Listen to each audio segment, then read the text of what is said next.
baik. Masya Allah. Guru saya juga guru muda, tapi guru beliaunya Masya Allah. Alhamdulillah, segala puji bagi Allah Subhanahu wa Ta'ala yang telah berikan kebaikan kepada kita, berikan sehat walafiat. Yang paling penting Allah Subhanahu wa Ta'ala berikan nikmat hidayah, memberikan taufik sehingga kita bisa berkumpul melaksanakan kebaikan. Salah satu kebaikan yang paling utama adalah thalabul ilmi, menuntut ilmu. Mudah-mudahan Allah Subhanahu wa Ta'ala menjadikan kita dalam ketaatan kepada Allah dan Rasulnya. Allah istiqomahkan kita dalam kebaikan dan memberikan dalam husnul khatimah. Amin. Amin. Salawat alaihi wasallam. Mudah-mudahan terus berlimpah ruah kepada Rasul Sayyidina Maulana Muhammad sallallahu alaihi wasallam beserta keluarga sahabat itu sekalian. Amin. Bapak-bapak, ibu-ibu dimuliakan Allah, izinkan saya memperkenalkan diri. Saya Al-Bahir Muhammad Ibn Baru, tinggal di perumahan Akadi Raya Permai, masih Alhamdulillah, masih sedusun kita insyaallah, sedusun Sungai Sida. Alhamdulillah, izinkan kami duduk bersama Bapak Ibu, tidak ada yang tidak bukan, untuk bersilaturahim, sama-sama merekatkan ukhuwah sebagai hamba Allah, sebagai umat Nabi Muhammad sallallahu alaihi wasallam, yang mudah-mudahan ketika kita duduk dalam kebaikan, maka mudah-mudahan kelak keadaan kita pun senantiasa dipertaruhkan dalam rangka memberikan syafaat yang baik satu sama lain. Amin. Amin insyaallah. Bapak dan Ibu, merupakan satu kebahagiaan, satu kesyukuran yang luar biasa bagi saya Al-Fakir bisa hadir di tengah Bapak dan Ibu, di tengah para sholihin dan sholihat, di tengah orang-orang tua yang Masya Allah sangat dekat kepada Allah ahli ibadah, di tengah anak-anak muda yang sangat semangat dalam rangka beribadah, memberikan giras semangatnya untuk meninggikan agama Allah Subhanahu wa Ta'ala. Bapak dan Ibu, sebenarnya memang niat hati dari dulu pengen silaturahim, tetapi bukan silaturahim dalam rangka dulu pengen ngobrol-ngobrol baik, tapi kemudian beberapa kali Ustaz Tani menghubungi saya, Ustaz, Oyulan ada baca ada di sana Ustaz. Jadi perintah dari Ustaz dan Suami. Kalau sudah perintah dari Tuhan akan ya, kalau saudara suami satu-satunya Ustaz di Sumatera Selatan yang punya KTP. Ada cuma jalan-jalan sama keluarga semua. Aku punya. Iya, punya tuh. Belum masalah. Namanya. Alhamdulillah karena dimuliakan Allah, bahwa sekalipun kita tidak punya kaitan secara nasab, tidak punya keterkaitan secara lahirnya maupun secara aspek tempat ataupun apapun itu, tetapi sama-sama kita dikaitkan dengan hamba yang beriman kepada Allah dan Rasulnya, maka kita semua ini adalah baby berdua dalam. Jadi mudah-mudahan persaudaraan ini kita bisa rekatkan sama-sama, kita bisa saling ingatkan, karena nyata dalam salah satu hadis Rasulullah SAW bersabda, "Ad-dinu an-nasihat", bahwa agama itu berfondasikan nasihat. Artinya agama itu tidak akan bisa berjalan dengan baik kalau tidak ada nasihat satu sama lain. Bapak dan Ibu, pada malam hari ini, insya Allah pada pertemuan-pertemuan berikutnya, bahwa kita akan belajar bab fikih. Sebenarnya ini terus terang bukan bab kami, ya, karena kami ketika belajar dulu ambil jurusan tafsir, tapi amanah dari beliau bab fikih bayu. Bagi kalau ucapan Rasul kami cantumkan orang ini mumbai.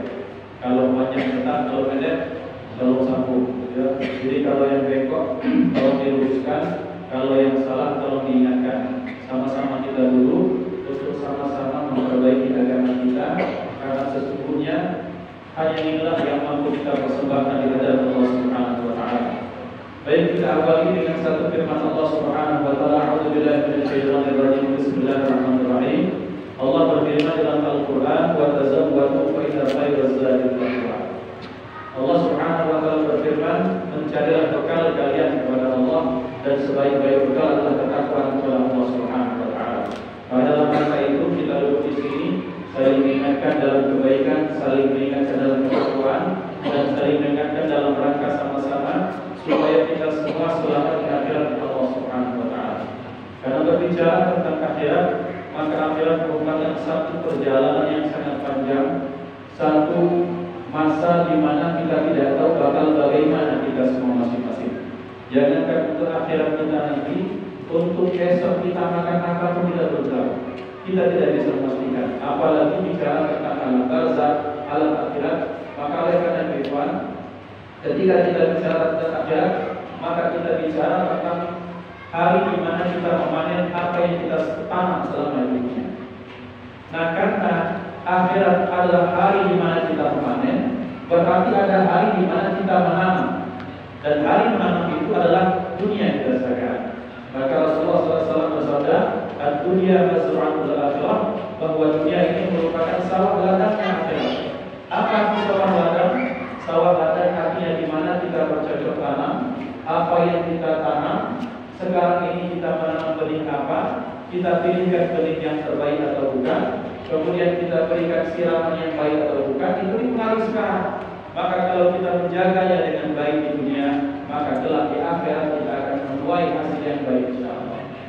Yang kedua, ikhwan, ini ada satu cerita yang ini Al-Fakir saya baca di satu kitab karangan Al-Habib Ali bin Hasan Baharu, salah satu murid Sayyidina Habib Zaid bin Ibrahim Muslim. Dalam kitab tersebut diceritakan ada salah seorang orang saleh. Ini ceritanya sering saya bawakan di majelis-majelis. Ada seorang saleh yang orang soleh ini hobi mengembara bersilaturahim. Orang soleh ini mengembara bersilaturahim. Salah satunya untuk apa? Salah satunya untuk minta doa dari orang soleh yang dimana tempat dia akan bertemu.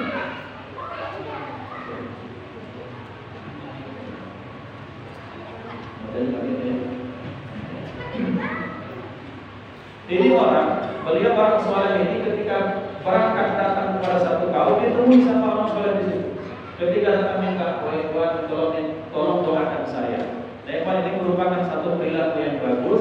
Jadi orang-orang soleh terdahulu hobi minta doa dari yang lain, entah doa untuk dirinya atau doa untuk keluarga serta anak keturunannya. Karena orang-orang soleh tahu bahwa kita tidak tahu dari mulut mana doa itu akan diijabah, pastinya ada Allah SWT. Allah, singkat cerita, ini orang soleh datang ke satu kampung yang dia dengar di situ ada orang soleh ahli ibadah. Bahasa kita Palemangi wong alim, kurang alim.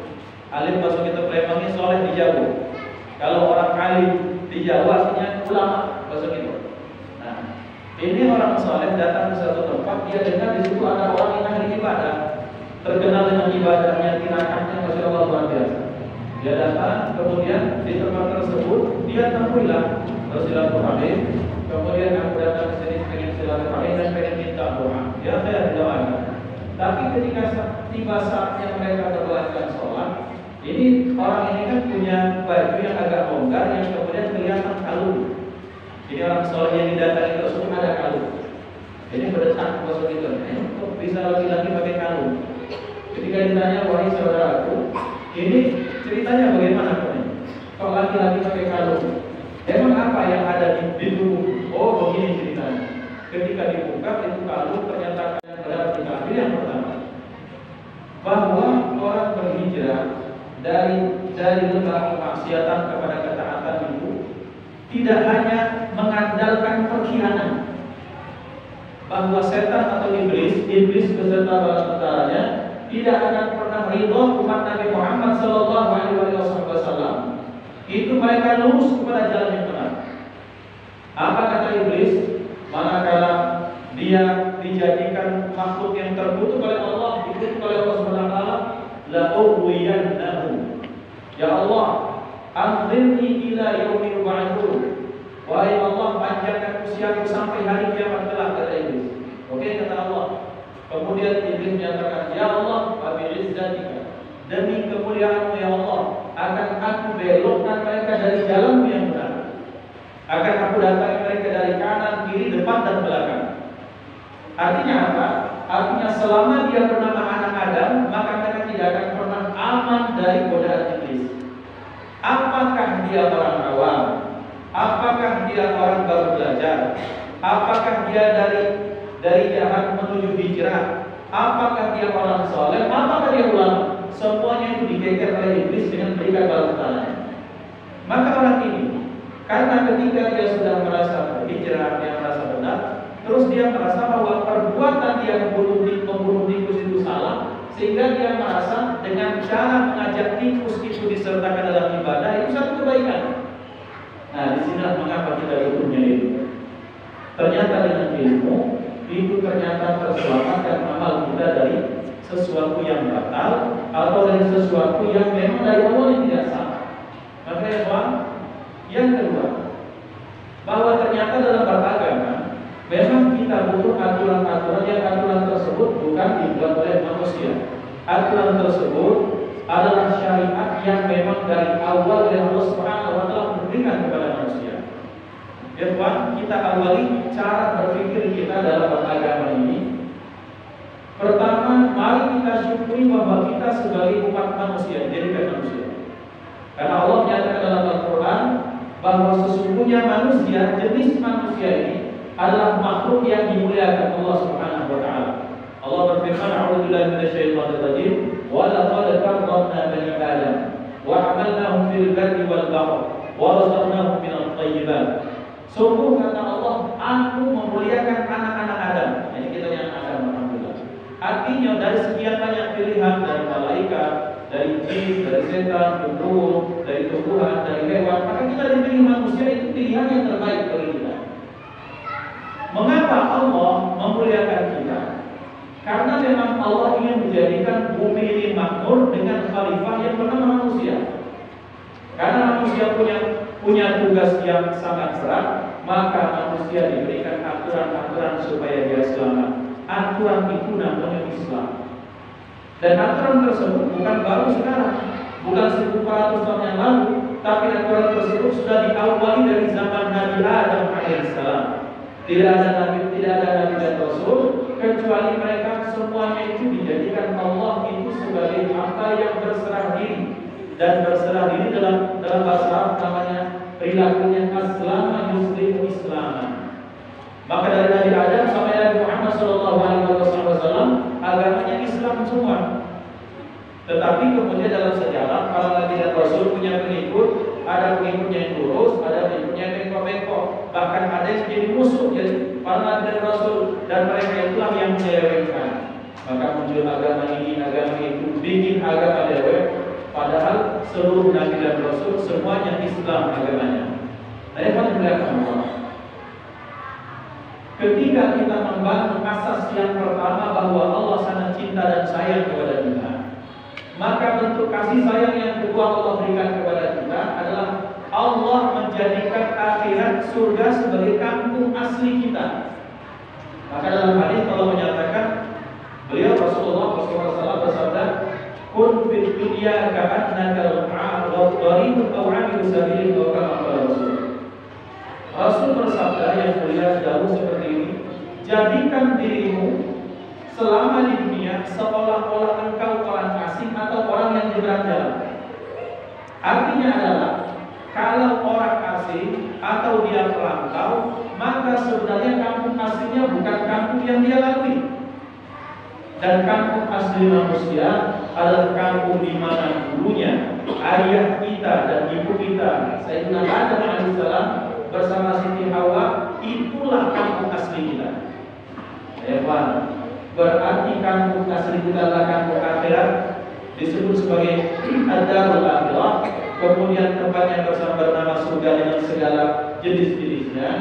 Maka Allah sengaja masukkan kita di dunia untuk lihat berdua ayat ahsan muamalah. Siapa yang paling bagus amalnya di antara kita, maka Allah akan pilih dan pilih. Nah ya Tuhan, karena dunia ini banyak sekali fitnahnya, maka Allah berikan aturan-aturan yang bernama Islam.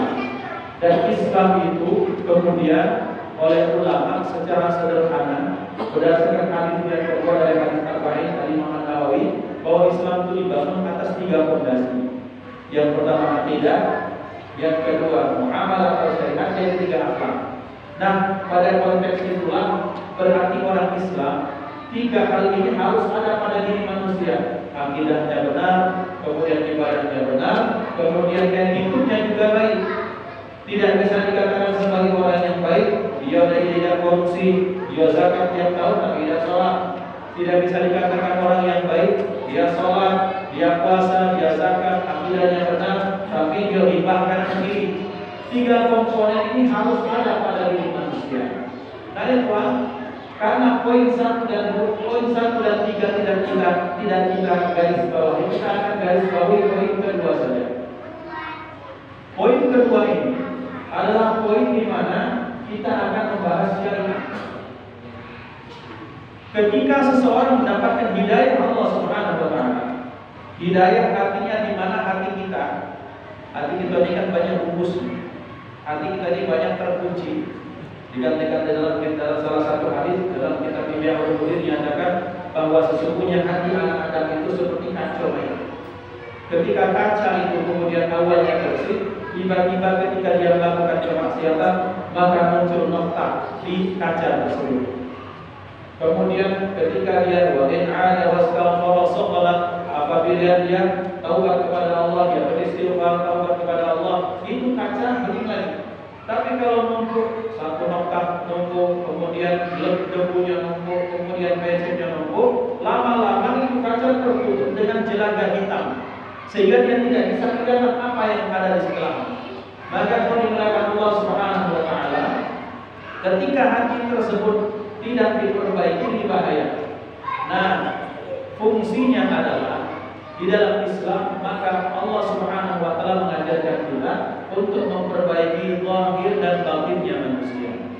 Nah, ketika kita belajar fikih, belajar syariat, akidah ini, ketika hati kita sudah dibukakan kuncinya oleh Allah Subhanahu wa taala untuk menerima hidayah Allah, dan hidayah bukan merupakan barang warisan, bukan. Betapa banyak, apalagi sekarang di akhir zaman, kita tahu ada bapak ibunya muslim, ternyata anaknya keluar dari Islam, na'udzubillah.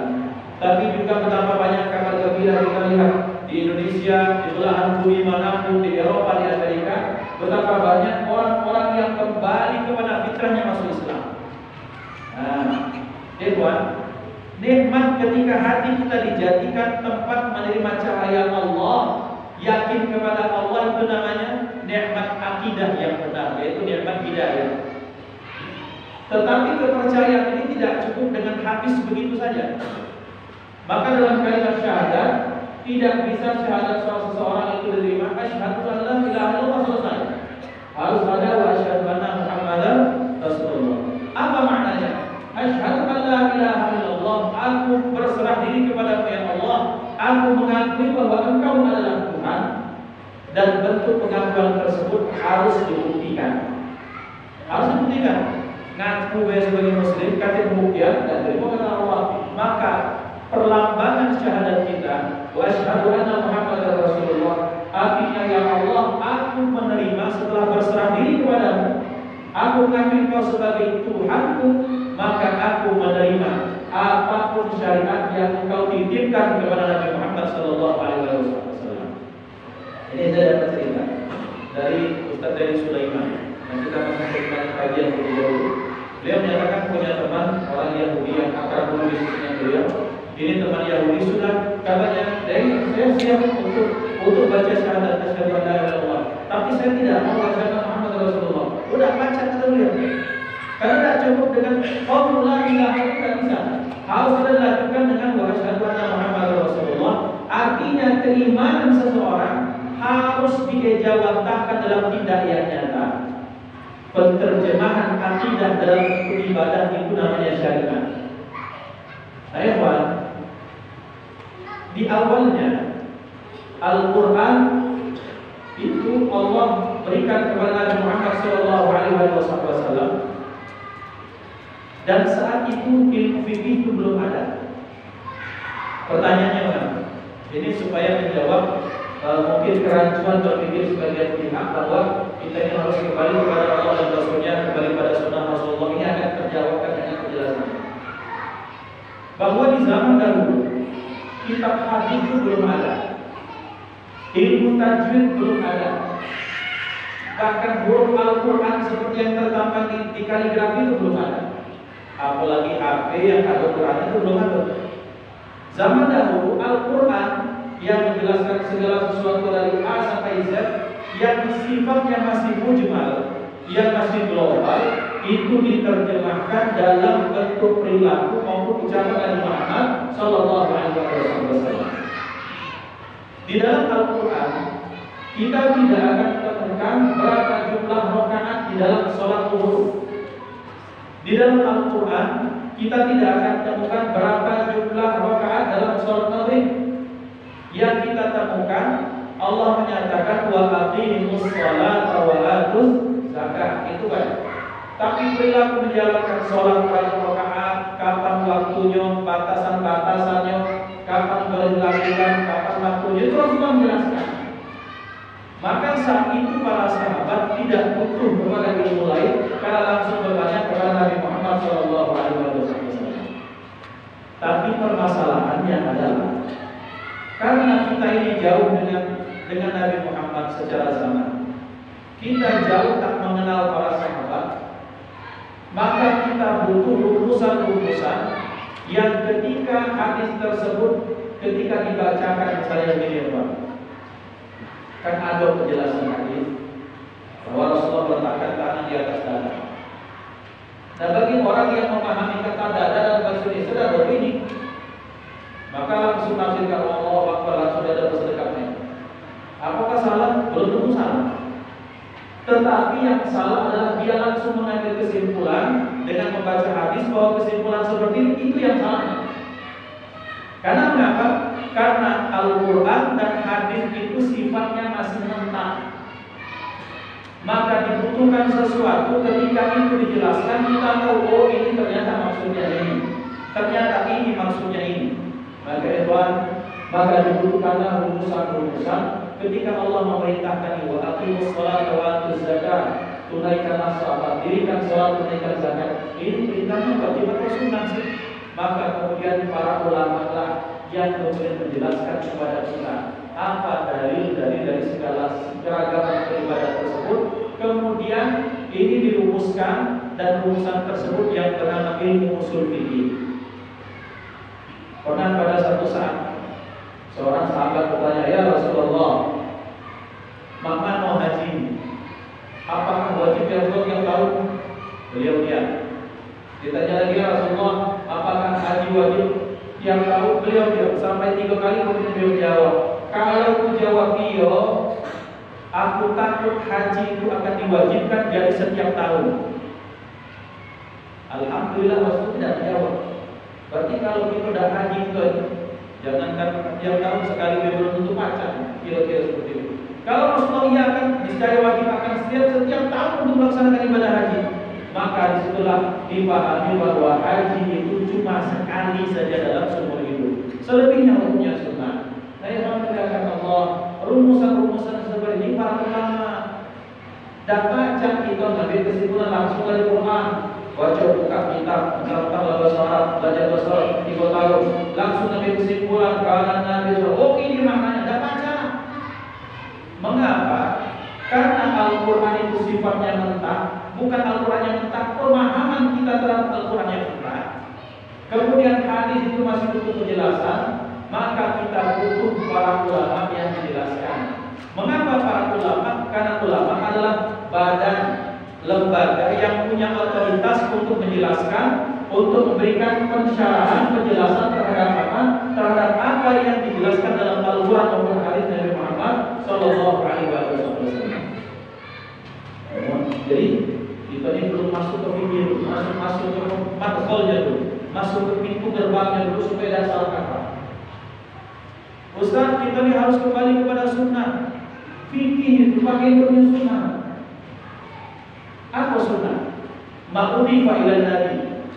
Sunnah itu apapun yang dinisbatkan kepada Nabi Muhammad SAW. Qaulan wa fi'lan wa taqriran, atau sifatan khalqiyatan atau khuluqiyatan. Bahwa sunnah itu jauh lebih luas daripada hadis. Sunnah itu apapun yang dinisbatkan, disadarkan kepada Nabi. Ucapannya kah, perbuatannya kah, perlakuan sahabat yang dilihat Nabi kah, kemudian bentuk tubuhnya kah, ataukah akhlaknya kah, itulah disebut sebagai sunnah.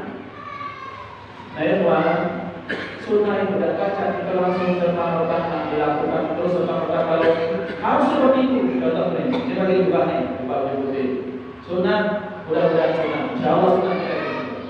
Kalau putih kalau sunnah. Terus kalau bapak-bapak pakai baju batik, aku ada sunnah. Sunnah apa? Apa sunnahnya? Satrul Allah, menutup Allah itulah bentuk kesunahan yang paling utama. Gamis ini, batik ini, tidak berlaku sunnah seperti ini kalau kita tinggal di kutub utara atau kutub selatan. Maka orang Eskimo sana, dia tidak pakai jubah, pakai jaket, sunnah. Jadi jangan serta-merta sunnah itu harus diubah, tidak. Kalau sesuatu tidak bisa secara eksplisit, secara mendetail, maka berlaku sesuatu yang bersifat umum. Ayat mendengarkan Allah. Kembali kepada fikih. Mengapa harus fikih? Insya Allah nanti kita akan belajar kitab Safinatun Najah. Ini belajar Masya Allah. Untuk dia Raudhatul Ulim, Masya Allah, didirikan oleh cikal bakalnya oleh Sayyidina Muhammad Harun. Sayyidina Muhammad Harun ini yang Islamkan kami di Ogan Gilir, di Ogan Komering itu dia. Beliau asal Tanjung Pinang, berangkat ke Mekah berpuluh-puluh tahun, pulang itu ke Salatiga, kemudian berikan pencerahan kepada umat itu, ngajari Nabila, Mubazani segala macam. Beliau punya menantu, anak Hajjah Fatimah, itu Allah, itu dinikahkan dengan Allah Azza wa Jalla Kiai Abdul Aziz Siddiq Al-Hafidh. Kiai Abdul Aziz Siddiq itu punya banyak sekali murid di Palembang. Kiai Sapi, kemudian Al-Habib Sayyid Ali Al-Munawwar, kemudian Ustaz Allah Ustaz Mawidenci, dan yang lain-lain. Termasuklah Abu Ya Sayyid Wali, bapak saya belajar sama beliau selama 5 tahun, tapi khadim bukan haji, jadi pembantu berkhidmat kepada Kiai selama 5 tahun dan tahun masih. Jadi ada ketikatan kuat dengan beliau sebenarnya. Jadi dia banyak belajar. Nah, kembali kepada bahasa bahwa fikih ini kita butuhkan. Mengapa kita tidak harus langsung hadis Ikhwan? Karena bahaya. Ngapa bahayanya? Karena ada kita jalan-jalan naik motor, ban pecah. OHGF, kalau pan ini bolong, apa saya dipakai lagi? Aku nak ngambil ke kebun karet dulu, nak nyadap dulu. Karena dikeringkan, digiling-giling, diproses baru jadi kebat. Kira-kira bakal lama proses perjalanan. Lama, panjang kali lama dia itu. Tinggalin masuk, ganti ban baru selesai. Ban itu sesuatu yang jadi itulah fikih. Mengapa fikih? Karena fikih ini adalah bentuk rahmat para ulama kepada kita orang awam. Fikih itu sesuatu yang sengaja oleh para ulama diberikan semacam rumusan, diberikan diambil kesimpulan, sehingga kita ini tinggal makan air. Datang ke warung mana-mana, tidak harus ke tanah, masuk ke warung Padang, masuk ke warung ini, serba 10.000. Oh ini, pakai aku nak tanam dulu, beras sama, dari nanam dulu, segala macam. Itu urusan ulama, urusan masaknya itu urusan ahli usul fikih. Kemudian mereka rampungkan segala urusan tersebut menjadi satu kesimpulan, jadilah nasi yang siap dimakan, itulah fikih yang tinggal kita makan. Nah jadi bagi orang-orang yang belajar fikih adalah orang yang kembali kepada Quran dan Sunnah. Saya ulangi, orang yang belajar fikih adalah orang yang kembali kepada Al-Quran dan Sunnah. Mengapa? Karena fikih adalah dalil yang diambil dalilnya dari Al-Quran dan Sunnah. Kalau di sini sudah paham, berarti kita tidak akan muncul lagi istilah kembali kepada Quran dan Sunnah. Mengapa? Karena fikih itulah hidupnya Quran dan Sunnah. Ini sering saya sampaikan supaya kita ini tidak salah kaprah. Seolah-olah kita belajar fikih ini dari Quran dan Sunnah. Kalau dia tinggal Ustaz kamu Sunnah, kami Ustaz wajib. Kenapa? Karena ya seperti itu. Jadi penting ya kawan. Kalau belajar fikih ini pernah pada satu saat. Aku ya saya Muhammad bin Al-Malik memanggil salah satu guru kita, tapi dia merupakan salah satu dari pertama dia. Dia berikan kitab kecil seperti ini. Sering saya ceritakan bahwa kitab kecil ini kata aku ya diberikan ini ke dia. Ini kau ambil, kau pelajari, carikan dalil dari kitab kecil ini. Ketika selesai, berikan laporan kepada aku. Kitab kecil cuma sekitar 12 halaman. Ditulis dia, dicari dalilnya, ditulis lagi dicari, buka perpustakaan, buka itu, buka Google ya, tidak buka Google dia. Buka perpustakaan, cari kitab itu sampai selesai setahun setengah. Alhamdulillah sudah selesai. Mana kitabnya tunjukkan? Kitabnya setebal bahkan lebih tebal daripada ini. Kitab tipis 12 halaman. Kemudian beliau menyatakan, cuma sih kok yang boleh ajarkan kepada adik dia. Kalau tahu kan sekarang, mengapa para ulama mengarang kitab yang tipis-tipis? Itu bukan karena mereka tidak paham. Tapi di zaman dahulu di era para ulama, dalil itu sudah tak diperlukan lagi. Karena mengapa? Karena dalil di antara para ulama wuduhun kawuduhis syamsi. Nampak cahaya dalil itu sama seperti cahaya matahari di siang hari. Mereka tidak perlu dalil lagi. Ini dalilnya apa? Kunut dalilnya apa? Kemudian musolli dalilnya apa? Kemudian tahiyat main dalilnya apa? Gerak ke tangan tidak berkali-kali dalilnya. Atau kalau dalilnya dicarikan. Ngapa mereka memberikan kitab kecil bentuk rahmat kasih sayang kepada kita awam?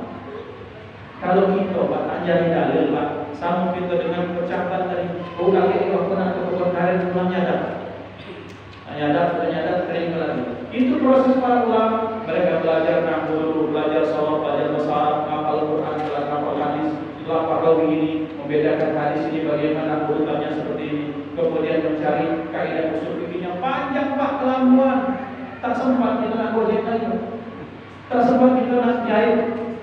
Tak sempat kita nak masuk ke kantor, ngapa sibuk nyari dalil. Nah bahaya kalau ada ungkapan, tolong minta dalil, tunjukkan dalil, bingung nak bacanya. Ya sudah tinggal makan-makan baiklah. Tugas dalil itu tugas para ulama menjadikannya. Kaget kalau nak dalil yang jelas-jelas, ambil anak bapak, taruh ke pondok, akan diajari alim sampai yang keluarnya jadi ulama. Mereka akan paham dengan dalil. Cak kita diterima baiklah kira-kira main. Kata saudara-saudara ini, ya sudah terima baik. Silpah kepada ulama hukumnya wajib. Nah ini Tuhan, kalau sebab ini saya tegaskan. Ngapa? Karena memang betapa banyak orang-orang itu dikit-dikit minta dalil untuk ini gitu. Minta dalil ini, dalil video ke dalil, tak percaya, kafir dalil. Makanya para ulama itu tidak suka memberikan dalil. Salah satu bentuk rahmat kepada umat. Karena ada jenis manusia ni Pak, ada maaf, jadi orang jahil, orang awam. Dia tahu, terima, dia Ustaz, terima kasih. Ada juga yang tak tahu, dia tahu kayak ini bahaya dia dalil. Ketika dia ngeyel dan percaya dengan dalil, dia harus syahadat dalil. Jadi yang lain tidak usah. Saya tidak ajar kepada yang itu. Jadi yang mana menjalankan Allah. Jadi fikih adalah qawaid yastambitu minal Quran wa sunnah. Jadi fikih itu adalah bentuk rahmat kasih sayang Allah kepada umat. Dengan Allah mengutus menjadikan para ulama yang dengan fikih ini kita tidak perlu lagi Nabi Hurairah itu siapa, kemudian Rasulullah itu karena Nabi tidak perlu lagi. Pokoknya tinggal Allah Akbar, tinggal takbirnya itu tak batas ke telinga, tak dipuncuk, tak batas seperti ini, silahkan ada kalau penjelasannya. Seperti para ulama sudah menjelaskan sami'na wa ata'na. Itu satu. Yang kedua, mengapa ada perbedaan? Bapak dan Ibu, mengapa di dalam Islam itu ada perbedaan dalam bersyariat? Jawabannya adalah Nabi Muhammad SAW itu melakukan satu amal ibadah itu memang kadang berbeda-beda dengan para sahabat. Jangankan cara amal ibadah, bahkan bacaannya Rasulullah beda-beda sesuai dengan dialeknya sahabat yang belajar dari mana.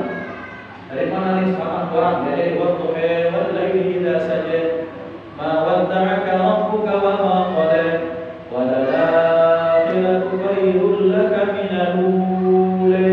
Itu Ustaz. Hari itu orang Ali itu bacanya kayak ini. Jomblo yang belum laku, ada anak saudaranya nikah. Tak tahu berapa kapan. Nah, pernah pada satu saat ada sahabat ini ketemu Sayyidina Umar baca Quran lain dengan Sayyidina Umar, mencak-mencak Sayyidina Umar. Sayyidina Umar ini mengapa dibilang Al-Faruq? Setiap sesuatu yang berindikasi itu pelanggaran langsung marah. Kau ini akan juga agama, kau ini diseret kepada Rasul. Hampir membalas gara-gara bacaan yang berbeda dengan bacaan. Ada apa kata Rasulullah? Kenapa ini? Ya Rasulullah, ini macam dengan bacaan yang tak lazim, ini dikit-dikit ya Rasulullah. Jadi sahabat disuruh baca ya Rasulullah. Dia senyum, solatkan, betul. Kalau nggak baca, dibaca, solatkan. Ya Rasulullah.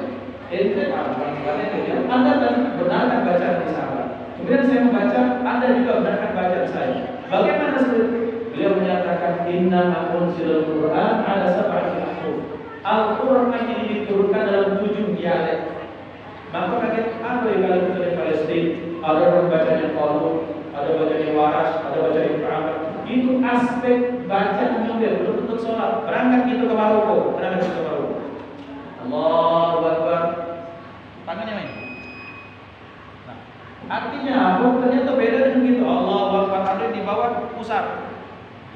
Allahu Akbar dan biasa macam itu. Jadi biasa sebenarnya. Tidak usah dibingungkan. Bingungkan orang banyak belum sembahyang ke masjid itu bingung. Bingungkan kita ke masjid kalau ada perbedaan lalu cak saling begitu itu dibingungkan. Saya baru bilang inilah fikih. Jadi kalau fikih itu berbeda-beda kita akan tetap, tapi tetap Qurannya sifat, Allahnya satu, kiblatnya satu. Jadi intinya adalah bahwa jangan dalam saling salahkan. Karena orang kalau dalam saling salahkan, indikator hatinya busuk. Orang kalau sering salahkan, indikator hatinya hati yang keras. Orang kalau sering salahkan, indikator hatinya hati yang masih gelap. Alhamdulillah, katakan saja bahwa ini dulu, insya Allah kita semua di surga. Allah. Amin. Jadi wanita Allah. Inilah Islam, rahmat Islam ini. Ini satu cerita yang menarik. Pada satu saat, ketika kami masih kuliah dulu, saya punya teman dari Senegal. Orang-orang Afrika ini kan mazhabnya mazhab Imam Malik rahimahullah. Jadi kita ini mazhab Syafi'i ini kan terkenal dengan istilah mustakmal. Setitik baju masuk ke ember itu langsung mustakmal. Tengok kawan kami ini, sikut ember sama ini ember langsung bismillah katanya, wudhu masuk lagi. Saya ember itulah kata kami. Mustakmal. Nah, kalau Syafi'i itu kami Malik tidak solusi. Saya tanya mereka. Ini ada riwayatnya memang. Jadi tak baca kita nak nyalakan ini, nyalakan itu. Insya Allah para ulama ini adalah orang-orang yang paham dengan dalil. Tapi karena kasih sayang dengan itu, tak usah dipikir dalil. Sudah kau nyari duit pada banyak-banyak. Kalau banyak duit, bangun masih belum ada apartemen, belum ada mimbar. Cari duit banyak-banyak. Ini masih belum buat ikat. Cari duit banyak-banyak, ikat dari masjid. Belajar agama, bersih agama. Urusan kami para ulama itu adalah ulama. Kira-kira itu. Jadi lemah, saling lengkap itu agama. Ini tidak baru 2 tahun belajar bicara jadi imam terus. Dari masuk ke imam langsung protes saudara semua misalnya baik. Kalau terjadi, ada yang main itu di dusun kami itu main. Macam nak bikin masih dewek kalau ada dari baru sebagai imam. Saya berdoa Allah, mari kita banyak-banyak belajar. Sehingga dengan belajar makin banyak belajar, makin tahu bahwa kita masih banyak kekurangan kesalahan. Nah, mudah-mudahan ini sebagai bagian dari madhol, sebagai penyemangat. Mohon maaf, ini kadang ngegas, kadang saking betapa kita ini harus sadar bahwa tidak ada yang sempurna di dunia. Dan adanya keberagaman kita semua untuk saling melengkapi. Beradanya kita semua di tempat ini untuk saling kuatkan. Jangan sampai kita diilustrasikan dalam satu hadis Nabi Muhammad SAW bahwa akan ada perumpamaan di mana di satu masa manusia itu seperti masuk ke dalam kapal laut, ada di tingkat atas, tingkat tengah, tingkat bawah. Tingkat atas berusaha untuk menjaga arahnya angin, yang bawah digulung dengan kapal. Tenggelam betul. Nah, oleh karena itu, mengapa tugas kita sebut? Tugas kita untuk saling melengkapi, saling mengingatkan dan saling meluruskan. Dan mudah-mudahan kalau sudah seperti itu, mudah-mudahan kita terus saling mengingatkan dalam kebaikan dan kita sama-sama belajar. Kami di sini saudara-saudara yang lain di sini bukan mengajar bukan, bagian dari berbagi dari apa anugerah yang Allah berikan supaya kita sama-sama lemah ketika menghadap baginda Nabi Muhammad Sallallahu Alaihi Wasallam. Mohon maaf, itu yang bisa disampaikan. Masih belum masuk kepada pembahasan, insya Allah kita akan masuk kepada fikih nanti insya Allah bulan depan Allah kebetulan kita dalam majelis kebaikan ini Allah berikan umur panjang selamat insya Allah dikabulkan kajian dan hadir semua kita istighfar dan ketaatan kepada Allah dan Rasulnya. Usikum menafsir kitab Allah. Mari kita tutup dengan sama-sama berdoa. A'udzubillahi minasyaitonir rajim. Bismillahirrahmanirrahim. Alhamdulillahirabbil alamin. Sallallahu alaihi wasallam Muhammad wa ala alihi wasallam tasliman katsiran walhamdulillahirabbil alamin. Allahumma ij'al ma'ana hadhihi al-umma wa tafruqan ba'da tafruqan ma'suman wa la taj'al fina wa rabbina wa nafa'na syafi'an wa mahruman. Allahumma hdina bi hudayka waj'alna min rizqika ولا تولنا وليا سواك ولا تاجع ولا معرف وعصاك حسبنا الله ونعم الوكيل. اللهم ربنا هب لنا من ازواجنا وذرياتنا قرة اعين للمتقين اماما. هذه الدار دار الله وفيها عباد الله عبيركم بجاهك يا رسول الله صلى الله عليه وسلم محمد وعلى اله وصحبه وسلم الحمد لله رب العالمين. سبحانك اللهم وبحمدك اشهد ان لا اله الا انت استغفرك واتوب اليك. والسلام عليكم ورحمه الله وبركاته. Alhamdulillah, jadi kalau sama-sama kita melakukan pencerahan, insya Allah nanti selanjutnya dari materi kita akan lanjutkan bulan depan awal bulan lagi kami memastikan pengajian begini kita lanjutkan insya awal bulan di bagi jamaah sekalian di nomor diakhiri untuk kita bersama-sama hadir untuk sama-sama ta'lim kalau dan dia ada berkaitan dengan kita mengucapkan terima kasih dan memohon Assalamualaikum warahmatullahi wabarakatuh.